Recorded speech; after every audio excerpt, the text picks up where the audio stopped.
Good evening, everybody. Good evening, everyone. Good evening. Well, I thought I had a live audience tonight. Good evening, everybody. We thank you and welcome you tonight.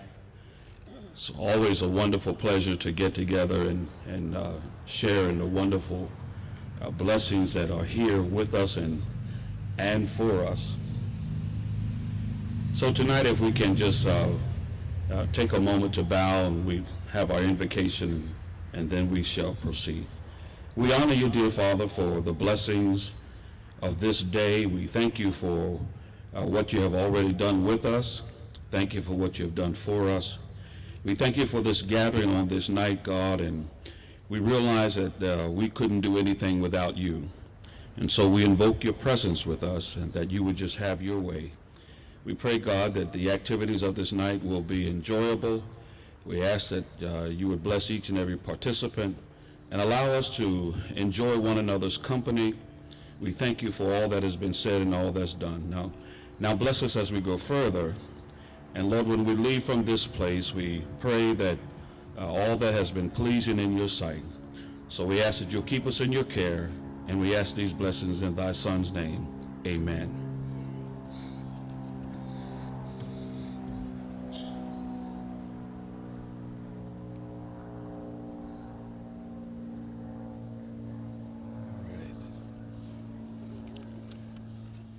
Thank you, Pastor Harris. Yep.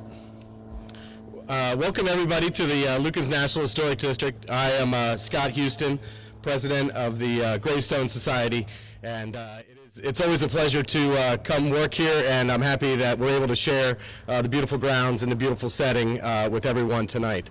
It's always a pleasure to get an opportunity to talk to everyone, and so I hope you all sit back and relax and enjoy. But I will try and keep it brief, and we'll get on with business. There are a few things that we're going to be doing tonight, which is recognizing the Charles Lukens Houston Scholarship Book Award recipients. We will also be taking the time to recognize Gene DiOrio and his retirement from the Gravestone Society with a tribute from Jane Davidson, as well as the handing out of the first annual Gene DiOrio Volunteer of the Year Award. And as well, we will be hearing from Susanna Brody shortly as Rebecca Lukens to set the tone for the place. It's such a wonderful, wonderful thing that we have Susanna here to do that for us as well. I wanted to take the opportunity to thank the board of the Gravestone Society.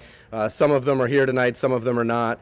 Jeff Roars, the vice president, Pete Nunn, who's not here, pardon me, is the treasurer.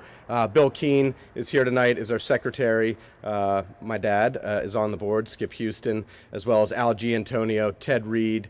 Barbara Travellini is here tonight, and she's a great supporter as well. And Jay Cedar. And I thank the board of directors. Lloyd Roach is hopefully going to be joining us at the next board meeting if we don't scare him away tonight. So I do want to thank the board for putting me in the position to address all of you tonight and putting on a tie. So I really do appreciate the opportunity. It's great to conjure up the energy and the spirit of all of our committees, and I just want to run through real quickly our successes. Our property committee is Sharon Tandrich is our property manager. She's here tonight, and she executes all the wishes and demands of making this place look as great as it does, and I really thank her for that. So thanks, Sharon. And of course, we'll be celebrating Fran Shiraki as well, and he is a tremendous asset to the historic district, and we really appreciate his efforts as well. The property committee, you know, we have the office building, and that's up to speed. Almost 100% occupied. I think we have a tenant on the wings, and you know, that really helps with the community efforts. Terracina behind me is in great shape. I know Wesley's here tonight, and we were talking about some of the minor issues that we always need to deal with historic preservation. Maintenance is preservation, and we're looking forward to staying on top of that. The tenant house is is occupied and rented and providing much needed funding for our administrative expenses, and so we're happy to have that as well. Brandywine Mansion is open, and we're really looking forward to upping the fundraising efforts for that. My dad and Barbara Travellini and I and Jim getting together to get some strategies for tackling some of the priorities there at the house.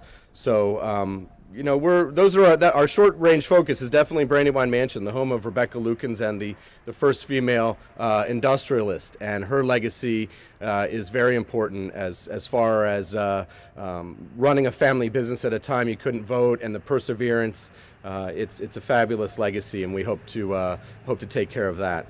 Obviously, you know, I don't want to take all the time here about the Steel Museum. I would love to answer questions about the acquisition of the properties and our long-range goals, about trying to advance the concept of iron and steel and science and education beyond the family properties and the industrial and science and engineering legacy that this city has.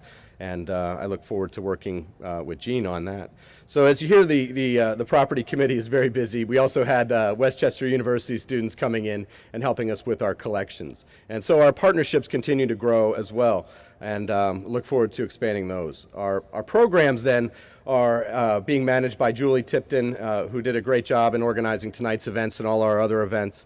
The Rebecca Lukens event in the March honoring Tammy Kanzler was a very important event during Women's History Month to recognize important leadership in this area.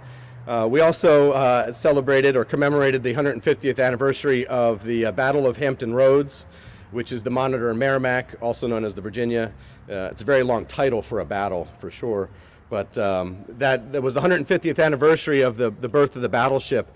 And while steel did not come from Coatesville for the Monitor project, the Monitor signified the birth of the iron warship, and some steel came from Coatesville, we think, for the Monitor class, but we're still trying to do research on that. So that's interesting programs. We visited New Jersey, and we hope to continue our partnerships as we head them out for a lecture.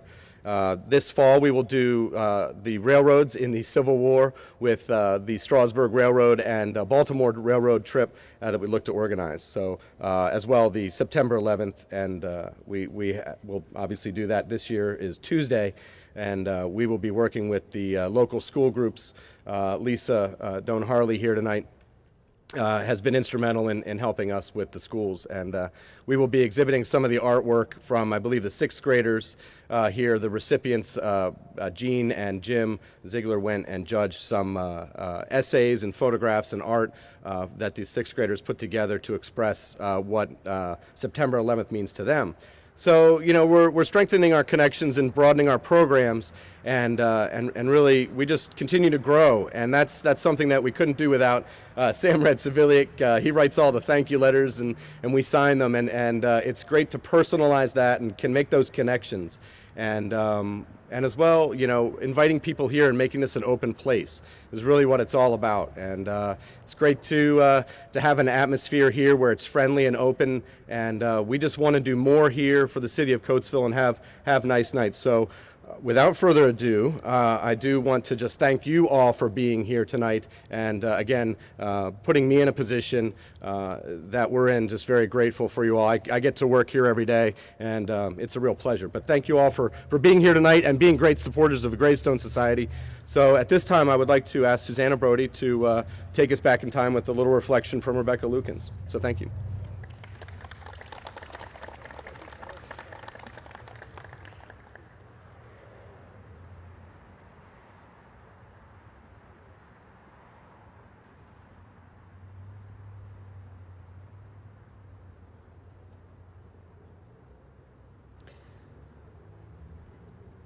It is a beautiful night. When I look at the blue skies and look around me, the first thing that I think of is how romantic it is. Oh, I see you are surprised by me saying that. Surely an old Quaker widow would not consider romance. But it was on a night very much like this that I look back in my memories And my memories of beautiful nights like this have helped sustain me through many difficulties. I was 18 years old when I returned home after my final school term. As the eldest of a family of 6, my mother was most anxious that I assist her with the younger children and learn the duties of family. My little brother George was often put in my care. But after a few weeks at home, I prepared to attend my father on a business trip to Philadelphia. The trip to the city was a delightful one. During my stay there, a friend of my mother's, Mrs. W., paid a call and introduced me to her companion, a physician named Charles Lukens. Dr. Lukens was above the common height. An air of grace and dignity were blended into his form. His hair was the deepest shade of black, his eyes hazel, his other features manly and markedly handsome. After they made their departure that day, my thoughts continued to return to the conversation I had with the young physician with an interest that I could not at that time explain. That spring gave way to early summer, and nature wore her gayest garb. I recall it was a beautiful sunny day, much like what we enjoyed today. I was sitting by the window. I had just put down Scott's fascinating Lady of the Lake, which had claimed my attention for some time. I was enjoying the beginnings of a glorious sunset, and so lost in my own reverie, I didn't hear approaching footsteps until Mrs. W. startled me with her greeting. Her husband and Dr. Lukens were with her. The next few days were given to the duties of hospitality. In the evenings, we strolled along the stream that traversed our property, and I ever found Dr. Lukens by my side. At length, he asked for a word in private. We strolled a short distance away from the others. "My dear Rebecca," said he, "I must return to the city first thing in the morning. The duties of my medical practice have been neglected these few days for too long. But will I be remembered in thy thoughts? Say then, dear Rebecca, might I hope to win thy love?" Shyness and diffidence at first kept me silent, but a lengthy discourse followed. And when all was said, all was understood, our plighted faith was freely exchanged. My heart beat with a painful quickness, for I was happy. I, the happiest of happy. Dr. Lukens and I were wed at Fallowfield Meeting on March 25th, 1813. And for many years, ours was a most joyous union. And the romance of those early years has helped sustain me in the many, many difficult times that I have had since the loss of my dear husband. And so on evenings like this, romance is what I consider. And I hope that you will also enjoy the romance of this beautiful night. After our program is completed, I will retire to my house, Brandywine Mansion, over yonder. And I hope that if it is still daylight, some of you might care to come and pay a brief visit.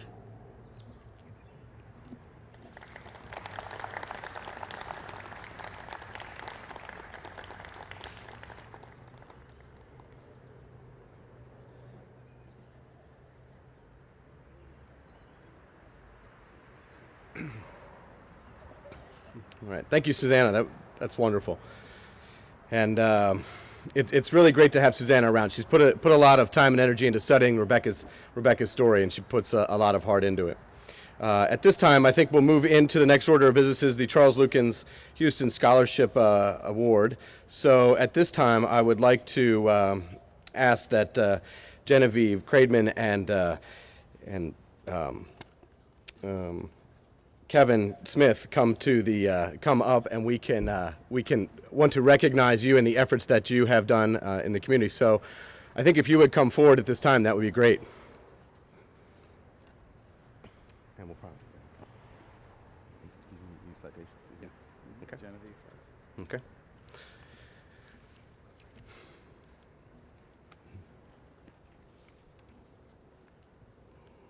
Well, great. This is a tradition we started again last year, and it predates last year.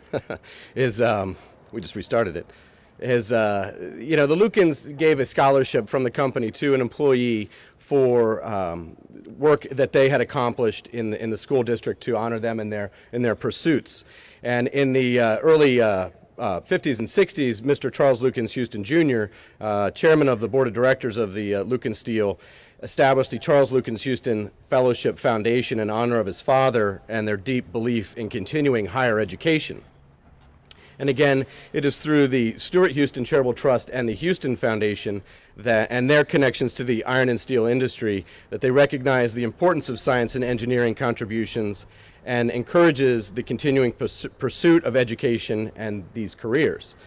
And therefore, each is offering a $1,000 scholarship annually for the purchase of educational materials to a male and female graduating senior from the Coatesville Area Senior High School. And they must meet certain criteria for that, which is that they must be a high school senior in good academic standing, be accepted at a university college, community college, or accredited vocational or trade school, in case of, or business school. But pursuing a degree in science and engineering, and we figure that is something that the company has and the family has a long-standing tradition of. But they must demonstrate a high academic achievement and demonstrate involvement in school and community service as well. And of course, they must be recommended by their peers in the community. And we received many requests for this contribution, and that the selection committee is comprised of members of the family from the Stuart Houston Charitable Trust and the Western Chester County Chamber of Commerce and the Greystone Society. But we would like to honor Genevieve and Kevin tonight by I know that their biographies are on the table, and I hope that you've read them and their accomplishments. The academic achievements, of course, are outstanding, something that I truly appreciate, never having achieved those high levels, is something that takes great patience and dedication and perseverance. And I think that those are all very admirable qualities, and we definitely want to honor that. Genevieve will be attending doing civil engineering at Stephen Institute of Technology, and Kevin will be doing civil construction engineering at Youngstown State. And Youngstown, of course, has a great, or Kent State, and Youngstown has a great iron and steel history. But it's great, that we have these two young people here from Coatesville, and we want to recognize them and their contributions, what they've done as well in the band and for football and the athletics, representing well-rounded people. And the legacy of the Lukens Scholarship has a tremendous amount of pride in it, and we want to send you forward with a sense of pride and accomplishment, and we definitely want to take the time to recognize your efforts and what you have accomplished in school and what you hope to do going forward. So at this time, while we recognize you, we would like to present you with a couple certificates. And Jim, you have some from government officials. Maybe read that first. Yes, for Genevieve and for Kevin, Genevieve, we have a citation from the County of Chester, from the Board of the Chester County Commissioners, recognize and congratulate your achievement with this award.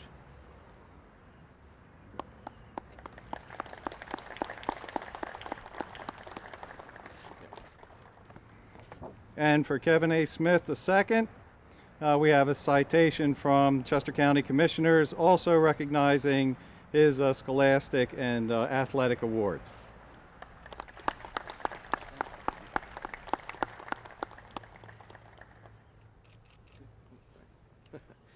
And don't go anywhere. Do we have the certificates for the presentation of the Charles Lukens Houston Scholarship? Yes. Do you have that? Oh, it's in here. All right. Well, let's just take a picture.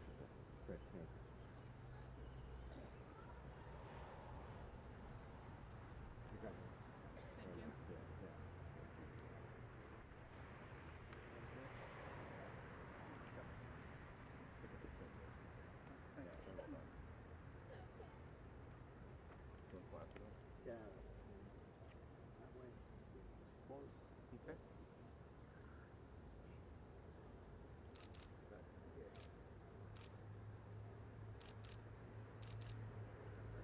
Yeah. Great. Again, congratulations. Thank you.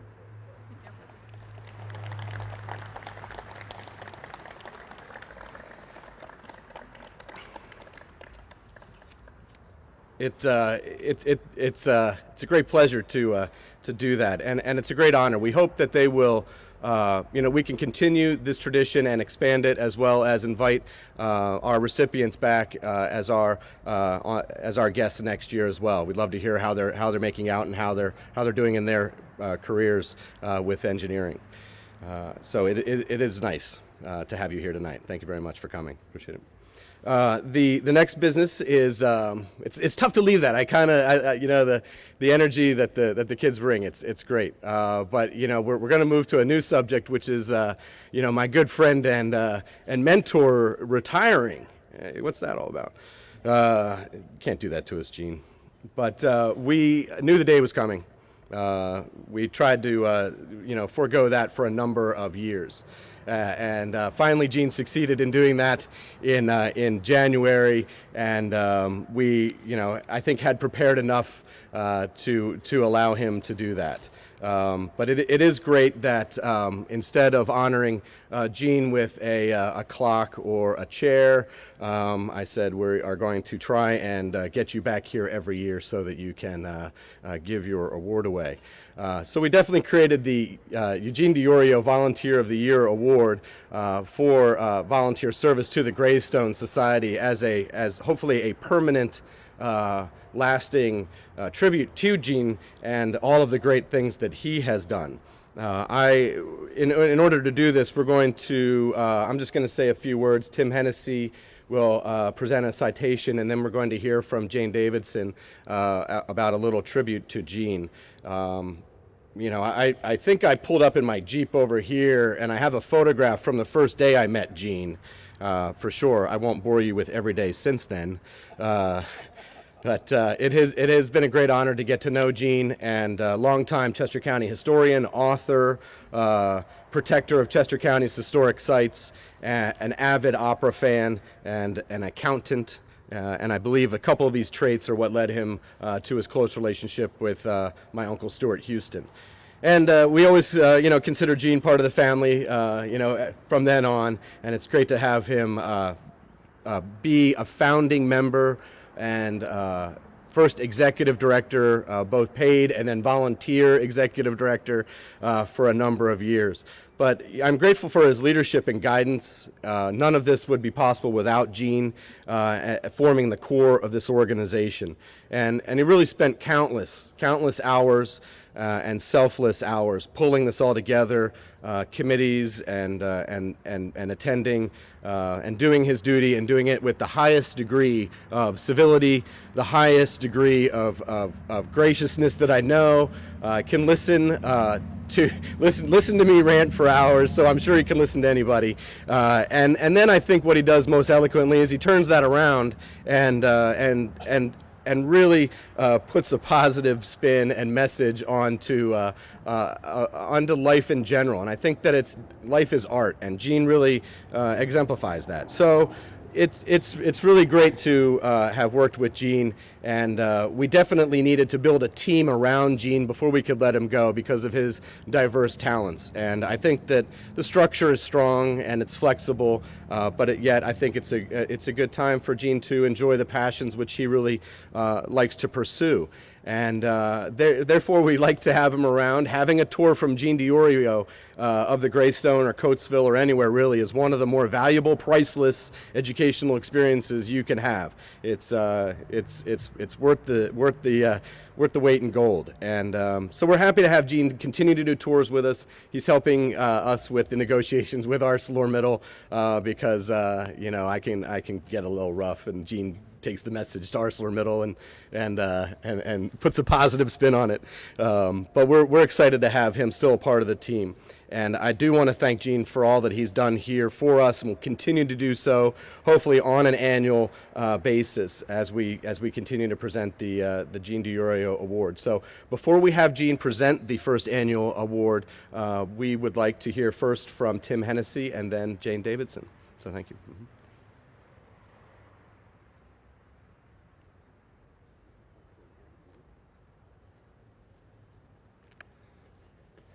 Thank you, Scott, and good evening. Come on, let's try that again. Good evening. Hi. Hi, thank you. It's a pleasure to join you here tonight as we recognize and honor Gene DiOrio for his many, many years of service to the community here in western Chester County in Coatesville. Gene, as you can know from reading the program, is an accountant by profession. And frankly, I've always found that to be a little boring. So then accounting to be boring. So anyway, not Gene, not by any means. But anyway, accounting can sometimes be boring, and so Gene turned to history to sort of push away the ennui that can settle in when you're crunching numbers all the time. And frankly, if you think about it, history can sometimes be boring.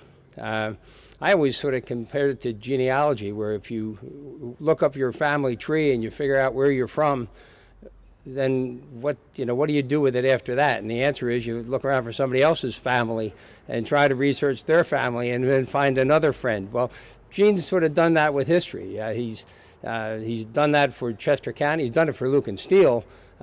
He's done it for Chester County. He's done it for the city of Coatesville. He's created really been the prime mover for creating the Lukens National Historic District. He's just done all kind of things to point out the history and the significance of the local history to all of us and what it means to the city of Coatesville and Chester County.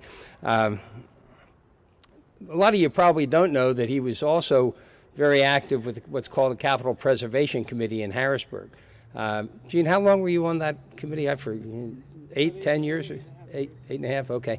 The Capital Preservation Committee exists in Harrisburg. The House created it many years ago, basically to see if we could manage the refurbishing of the Capitol when it was approaching the 100th anniversary of the Capitol having been rebuilt in 1890.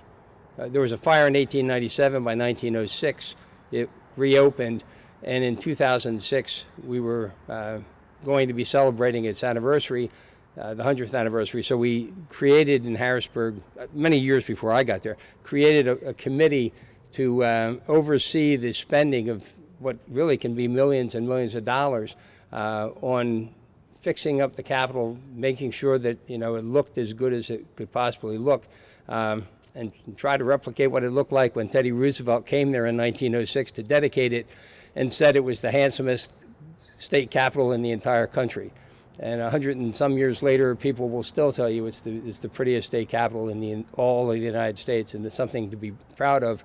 It looks the way it looks in part because of Gene's efforts on that committee to make sure that the money was properly spent and that it really regained the luster that it had when it was reopened in 1906.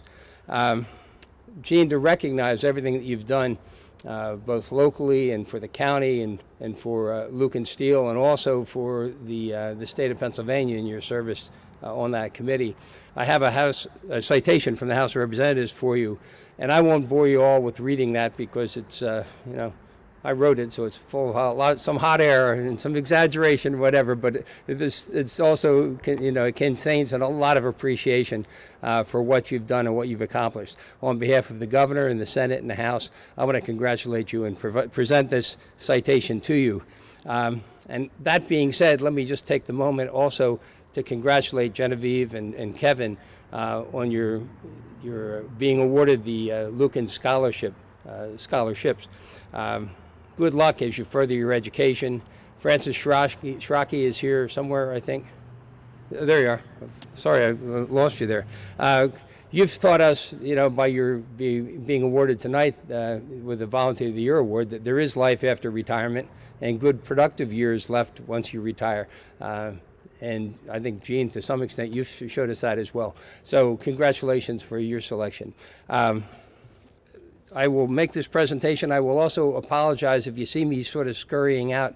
My youngest daughter is in a play over in Skipack in Montgomery County tonight. It's closing night for Lillian Hellman's play, The Children's Hour. And so my oldest daughter's in-laws left at noon to come in from Pittsburgh to see her in this play. And I'm going to go see them. I'll get there. I think I can still get there maybe by intermission. See them because right after that they're leaving to go back to Pittsburgh. So it's sort of a crazy day for them, and we told them they were nuts to do that. But I figure if they can drive for 10 or 11 hours today or whatever, I can probably, I should be there at least to say hello to them. So if you see me scurrying away, it's not because I want to leave, just because I have something else I need to do. But thank you very much. And Gene, if you'll come up here, I'll give you this citation. By the way, I should also mention the County commissioners have also recognized Gene for his contributions. Kathy Kazone, Commissioner Kazone, was here earlier. I don't know that I think she might have had to leave. But I will read this one if you don't mind, because I didn't write it, so hopefully I won't mess anything up. Citation from the County of Chester, the Board of Commissioners. We honor Gene DiOrio for his years of dedicated service to the Greystone Society. Gene was a founder of the Greystone Society in Coatesville, serving as chairman for 19 years, and remains actively involved in planning the future National Iron and Steel Heritage Museum. He also has served on boards of several public agencies and nonprofit organizations, reflecting his interest in museums, historic preservation, and public services. He founded the Coatesville Historic Commission in 1964, serving as its chairman for many years, and chaired Coatesville's Architectural Review Board. Gene served on the Coatesville Redevelopment Authority, the Planning Commission, and Coatesville Area Public Library Board. In 1964, Gene, to give you an idea, in 1964 I was a junior in high school. But so you've been at this for a long time. Right. Not a flash in the pan. You were there for the long haul here, and that's a credit to you, believe me. In 1964, Gene was appointed to the Chester County Parks and Recreation Board, where he served for 31 years. Including 11 years as chairman. Gene has devoted himself to historic preservation work, writing, and lecturing. The Board of Commissioners of the County of Chester and the Commonwealth of Pennsylvania recognize Gene DiOrio and thanks him for his lifelong dedication to his community and his service to the Greystone Society. Signed by our Board of Commissioners, Terrence Farrell, Kathy Kazone, and Ryan Costello.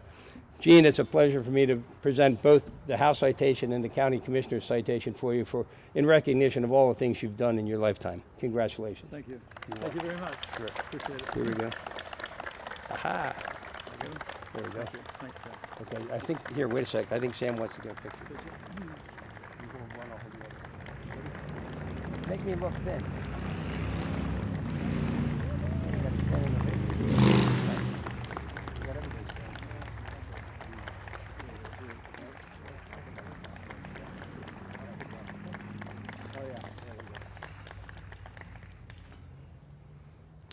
All right, and now we'll hear from Jane as well. She worked with Gene for many years on the Chester County Parks Rec Board. So.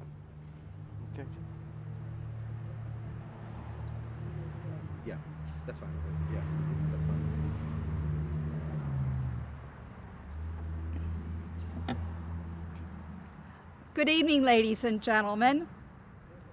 Many of the information that I'm going to tell you, you have already heard. Is this okay? I wrote this for Gene a couple of years ago when the Chester County Historic Preservation Network honored Gene for his lifetime achievements, but I restructured it a little bit for this evening's event. A graduate of Villanova University School of Commerce and Finance, Gene's professional career was in the accounting and finance division at Lukens Steel Company in Coatesville, Pennsylvania. He retired in 1978 to pursue interest in history, writing, historic preservation, and photography. Gene served on boards of several public agencies, nonprofit organizations that reflected his interest in museums, historic preservation, and public services. In 1964, Gene was the founder of the Coatesville Historical Commission and served as its chairman for many years. He was truly a pioneer in Chester County's historic preservation landscape that has expanded to hundreds of volunteers, and I mean hundreds of volunteers in Chester County. On any given year now, we have between 600 and 800 historic preservation volunteers in our county. He also chaired Coatesville Architectural Review Board. As a resident of Coatesville on Walnut Street, he served on the city's Redevelopment Authority, Planning Commission, and the Coatesville Area Public Library Board. Appointed to the Chester County Parks and Recreation Board in 1964, Gene served for 31 years, including 11 years as chairman. Chester County citizens were fortunate to have the use of Gene's natural talents on appropriate historic preservation values. We have Gene to thank for the exterior and interior ambience of the Manor House at Springton Manor Farm and the lovely Hibernia Mansion at Hibernia County's Park. He spent countless hours, weeks and months searching for just the right and the best and the most appropriate interior appointments that enhance the iron story at Hibernia. That light fixture has to go. That mirror's the wrong size. The table should be there, not there. Oh, Janie, I found the most perfect fabric for the draperies in the parlor. So many of our conversations were the ups and downs of working with interior appointments, and also exterior colors too, regardless of what property he was working on at the time. Sometimes it was Terracina, sometimes Primitive Hall, Hibernia, Springton Manor. It was all around. This same devotion to detail and just a perfect combination of interior furnishings transformed Terracina on South First Avenue, which is where we're in the lawn, and we're just in back of Terracina, which is in the Lukens National Register Historic Landmark District. It has an incredible presentation today. Gene, you certainly have given this region of Pennsylvania a legacy for all of us to admire. Now, Gene's abilities went beyond the boundaries of Chester County. You already heard about some of his appointments. His Commonwealth of Pennsylvania appointments included the Brandywine Battlefield Park Commission and the Pennsylvania State Capitol Preservation Committee. His passion for trains, oh, does he love trains, served him well as he traveled to Harrisburg to participate in the discussions and decision-making procedures for the restoration of the state chambers. A lifetime experience never to be forgotten, he also served on the board of Preservation Pennsylvania, a statewide historic preservation organization. Gene was a board member of the Primitive Hall Foundation with several years as treasurer or president. I don't know when this man had time to sleep. A founder of the Greystone Society in 1984, Gene served as chairman for 19 years from its inception. As you know, the Greystone Society is a historic preservation and museum organization that is developing the National Iron and Steel Museum Museum in the Lukens National Historic Landmark District. He is also the author of Chester County, A Traveler's Album, a photographic and historical study of the county, a history of Lukens Steel Company, and numerous articles for local newspapers, including the Chester County Daily Local News. On April 14, 2010, a convoy of 28 trucks loaded with steel columns, known as trees, which had been made at Lukens Steel Company, came home to Coatesville from the World Trade Center. They will be the focal point in a national memorial. Gene participated in many meetings in the former Lukens main office building, as together we began planning the memorial and the future National Iron and Steel Heritage Museum. Join me as we honor and pay tribute to Chester County's pioneer in historic preservation, a 19th century gentleman in 21st century clothes, a man with a dry sense of humor, and a dear friend and colleague, Gene L. DiOrio.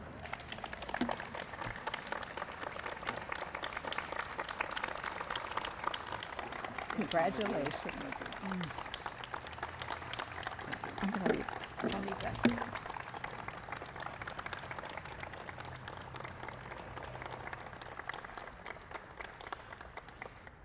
Well, thank you, Jane, for that lengthy little speech. I must say I'm enormously happy to see so many people here, gratified by the turnout. And I must say I've never heard so many gracious ways of being told that I'm getting old. But yes, I've had a long involvement with historic preservation, and yes, it is and has been a passion for me. As a boy, I thought I'd be an architect. Changed my mind to do something practical and went to business school at Villanova. I think it was about 1983 when I made my first trip to Europe and spent most of it in France and a great deal of it in Paris, and watched as the French government at that time was beginning to clean all the buildings in Paris. And as I hiked all over the city, it slowly dawned on me why Paris and certain other cities in Europe have become such tourist attractions. And the answer is they're there.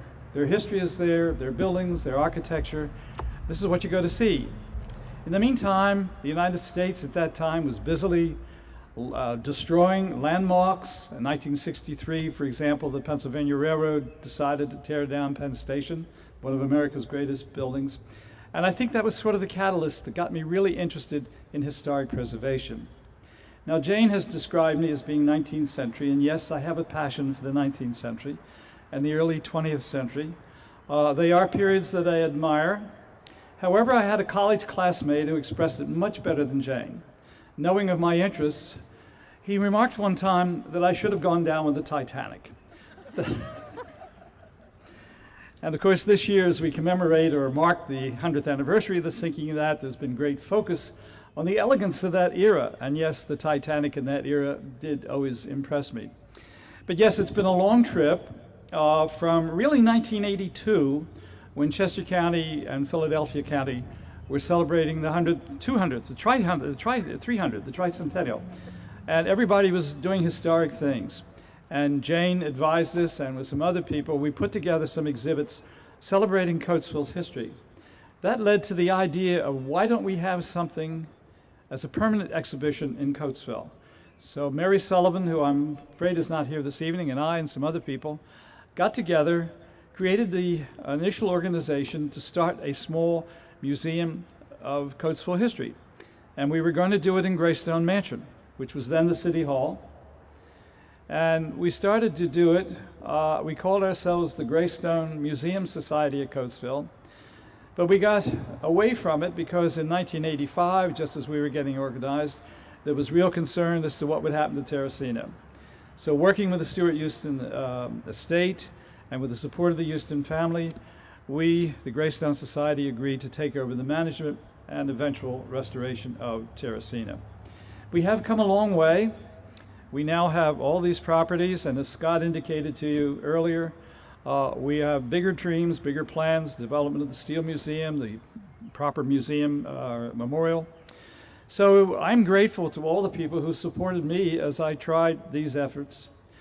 On my desk in my office, I have a little model of a dinosaur. And it came very early from someone when we were first trying to save Greystone and Terracina, who wrote an article in the local paper that, oh, those people are trying to save the dinosaurs of the past. And somebody who saw the article was amused and gave me this little dinosaur. Well, here we are. If this is a collection of dinosaurs, God bless us, we've put it together. It's been a great experience, and I appreciate Scott's words, and certainly I have enjoyed working with Scott. Yes, we have some discussions at times, but Scott has been an able and the correct person to follow. And building on what early we tried to do with the houses and the properties, he's now working very hard on the expansion of us in the Steel Museum. So yes, it's been a long journey. And as I conclude my remarks, I remember a statement made by one of my favorite historical figures. Benjamin Disraeli, the great Prime Minister of the Victorian era in England, had quite a long career. In his early years, he traveled extensively, wrote novels, wrote books, and eventually, of course, became Prime Minister, did marvelous things for Britain. And late in the years, when he was looking over his career, he said that like all people who have had long lives and long journeys and been involved with many things, he says, I remember more things than I've seen, as well as forgetting things that I've seen. And I think it was a fairly good thing to say. So again, my appreciation for all of you for coming tonight and paying me these many, many honors. Now it's my duty in the program to do honor to someone else. As Scott indicated, last year we created the Volunteer of the Year Award, and I was deeply honored to be the first recipient, and then doubly honored when they named it in my honor.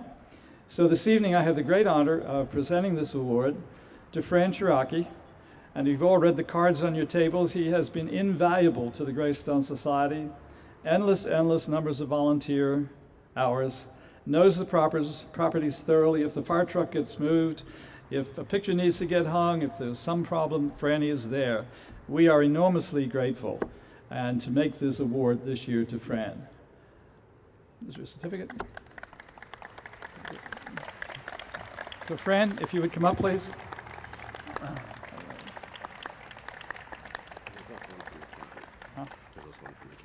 Oh, okay. So here we go. Franny, there you go. Congratulations. Yeah.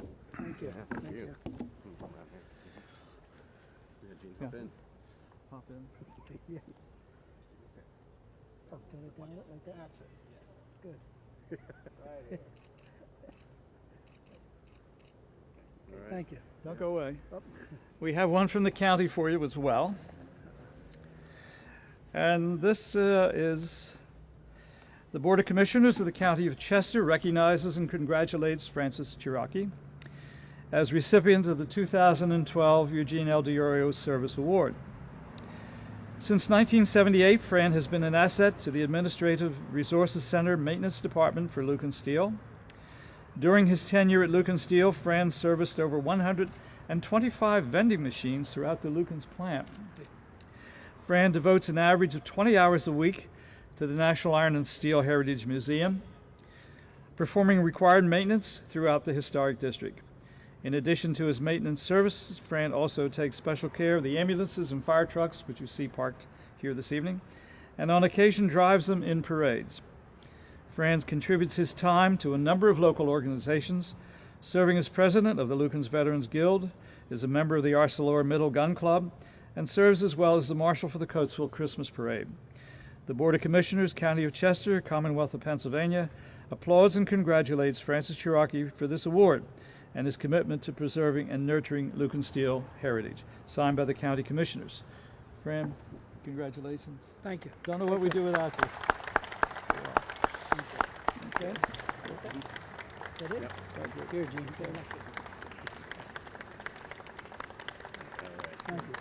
Thank you. Thank you very much. Thank you, sir. Okay. That is really a nice way for us to really thank Fran for all the work that he does here. It is countless hours.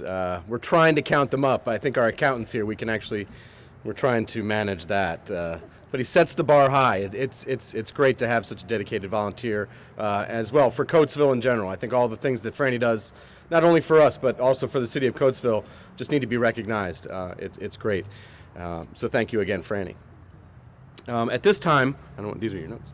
At this time, I would like to ask Jane. She is our keynote speaker.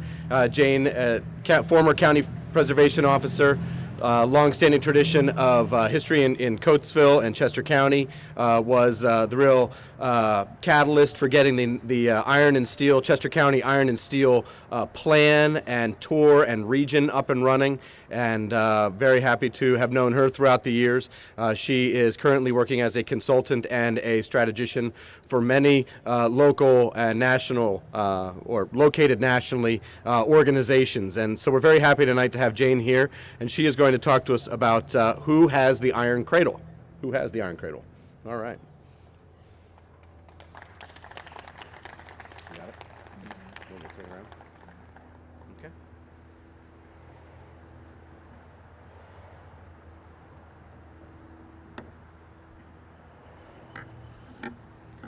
Good evening, a second time.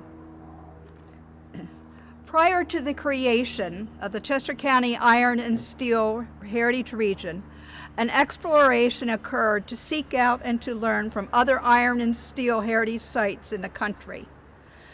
There were many questions. Was the site researched sufficiently? Did it fit into the local economy? How did they get started? What was the funding sources and how much did it cost to develop the heritage complex into an attractive site? Endless questions were answered, which precipitated more questions. What did we find?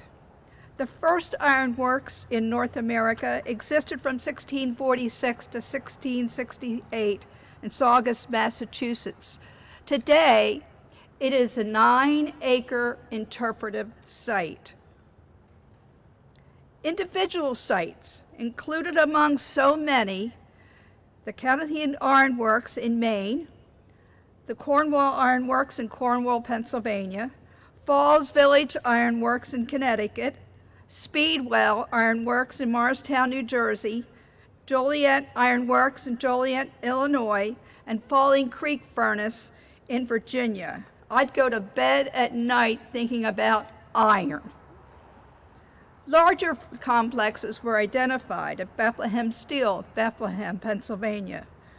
The Rivers of Steel Heritage Region in Pittsburgh, under the leadership of a good friend of mine, Augie Bem, and Alabama's 5-county Iron and Steel Region.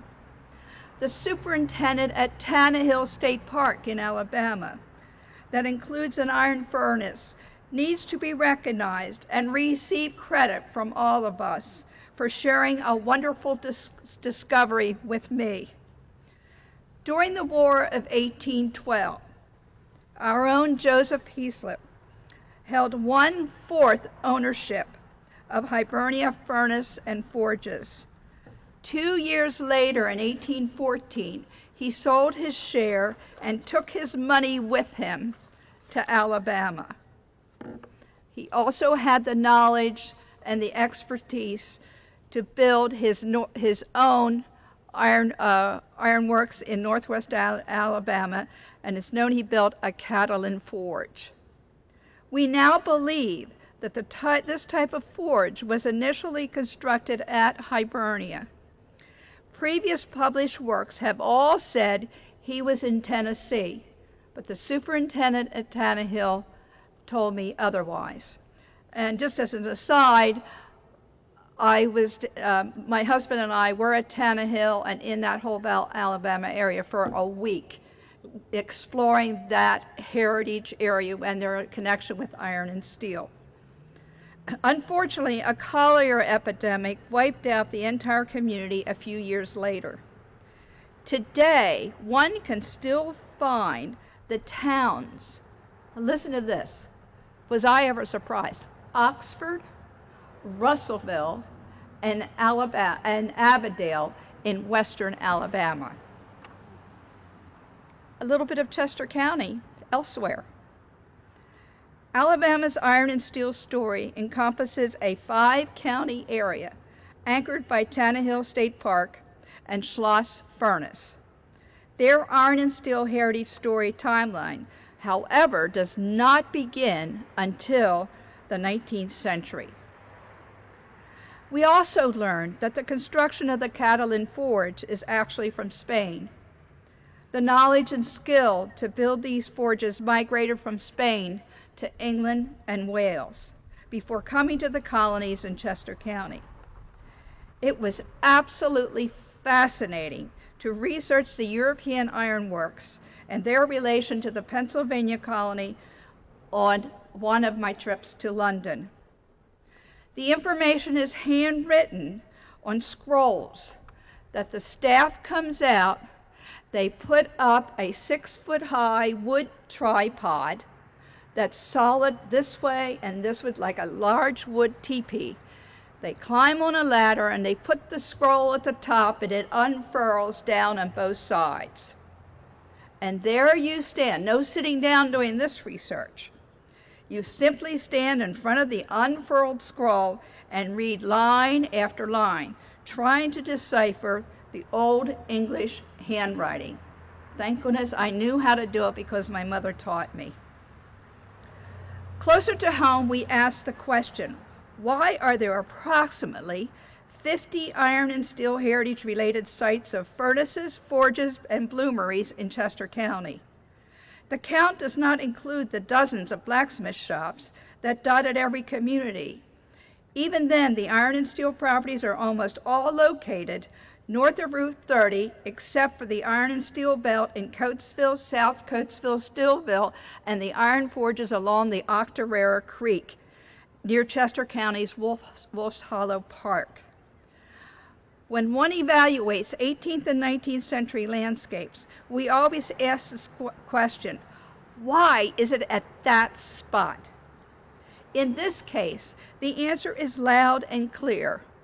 An abundance of natural resources to make iron, acres upon acres of hardwood trees to make charcoal, a secondary industry in itself, limestone, of which the lode, meaning the LODE, in Chester County is 1 to 3 miles wide between Coatesville and Paoli and 600 to 800 feet deep. Abundant iron ore deposits close to the surface that it could be easily extracted by hand trenching. It's not the deep vertical mines. It's either the horizontal or slightly diagonal. And many streams of water to generate power. As the Heritage Strategic Plan, Interpretive Plan evolved, we began to realize a few facts existed in our favor. We have the most diverse continuity in the iron and steel story concentrated in the smallest geographic area in comparison to Pittsburgh and Alabama. We are the only region in the country where the construction chronology of the iron and steel story spans centuries, from the basic Catalan forge to the present electric furnace and computer that is still producing steel. Chester County's iron and steel timeline began in 1718-1719 with Coventry Iron Forge. Today, the site is located in Warwick County Park. The other side of the timeline does not have an end because steel is still being produced right here in Coatesville. 294 years later, nobody else can say that in the country. In 6 years, we will be celebrating the tricentennial of iron in Chester County. 300 years and right here. We need to get our house ready, for company is coming in 2018 and 2019. So who has the iron cradle? Repeat after me. We do. I didn't hear you. Now, how do we get ready for all of this company? My speech is short. I just have a little over another page. First, we look at the visitor profile to a heritage site. Regardless of the subject, 40% are between the ages of 35 and 54. I'm just talking about the heritage tourist. 30% have an annual household income of $75,000 or more. And another 30% has a household with children. And much to our pleasure, this kind of visitor to a heritage site spends more money, yay, than the average tourist, stays longer, great, and visits in the fall when it's not so hot. 17.3 million people visited Pennsylvania's Heritage Park System in 2008. I was a part of that when we developed the Schuylkill Heritage Corridor. This is the last date for which we have figures. Their spending generated $1.6 billion in 1 year, $1.6 billion in direct and indirect sales that supported 31,500 jobs, which paid $600 million in wages and salaries. How does this heritage tourism dollar help Pennsylvania's economy and us as part of it? The total direct and indirect value, and when we take that value and we add it to the community from the heritage-related tourism activity, of which our site is one, in the form of personal income to workers, profits and rents to the businesses in the area, and indirect business taxes paid to government, it is estimated to be $934 million in Pennsylvania. That is a big hunk of change. Next, we embrace the four-step process to achieve success in the historically based tourism development. Lukens Steel was a national entity whose story needs to be told nationally and internationally. In order to achieve this national picture, this summer, Kevin Ammon is reading file after file of Lukens product sales before matching the purchase with an industry type such as aviation, bridges, transportation, buildings, and etc. You get the picture. Then he pinpoints the location where the product was sent and records the information geographically by congressional district. This type of horizontal and vertical database has so many uses as we march towards the creation of the National Iron and Steel Museum. Then, to make it very exciting, we identify our marketing landscape. You draw a circle around the Lukens National Historic Landmark District, 150 miles in diameter, 75 miles in all directions. This is the targeted market for the day tripper, a visitor who usually stays 1 to 3 days, visits a heritage site in the morning and does recreational activity in the afternoon, including shopping, ladies. Next, the national market landscape for us has two parts, of which the first is between Boston and Washington, D.C. This person will more than likely partner with recreational and business interests and stay for a minimum of 3 days, but most of the time a week. The marketing strategy for this visitor is different than the day tripper. If I would have come in, Scott, and told you all this to lay this all out now, he would have walked out the door and told me to go home. But we'll get there. Next, the international traveler comes to America. In recent years, we in the heritage business have learned an interesting factor about our international tourism economy. The United States participates in heritage and tourism-related expositions and events, which promote our tourism opportunities. I was really surprised when I learned in Germany, who lost so much during World War II, their citizens are just so excited about coming to America. A large percentage of the people who inquired about America wanted more information on southeastern Pennsylvania. Why, you ask? We are not only the cradle of iron, but the cradle of independence and the cradle for 17th and 18th century Swiss and Swiss-German migration patterns, of which some are right here in Chester County, including my ancestors from 1709 here. Finally, a museum is constructed and programming is developed for both on and off-site interpretation. Partnerships are created with businesses, organizations, and societies as the Chester County Historical Society, such as the Chester County Historical Society for bus tours from near and far.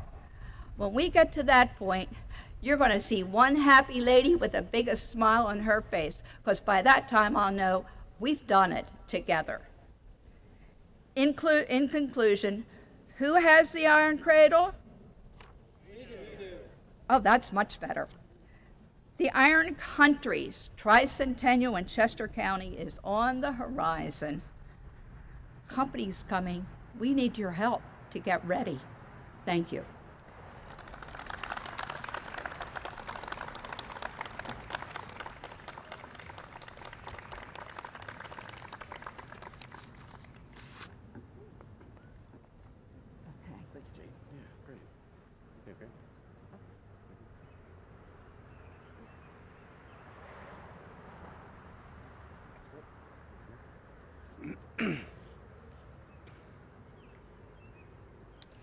Thank you, Jane. That was great.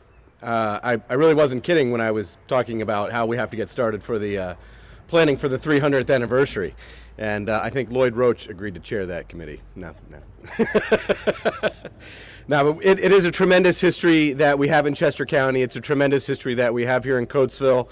Again, we just want to increase our programming opportunities and do more to make this site accessible for everyone. And what does that really mean? To share your family's history, share your history, share a town's history, and it is a great responsibility, and we enjoy it.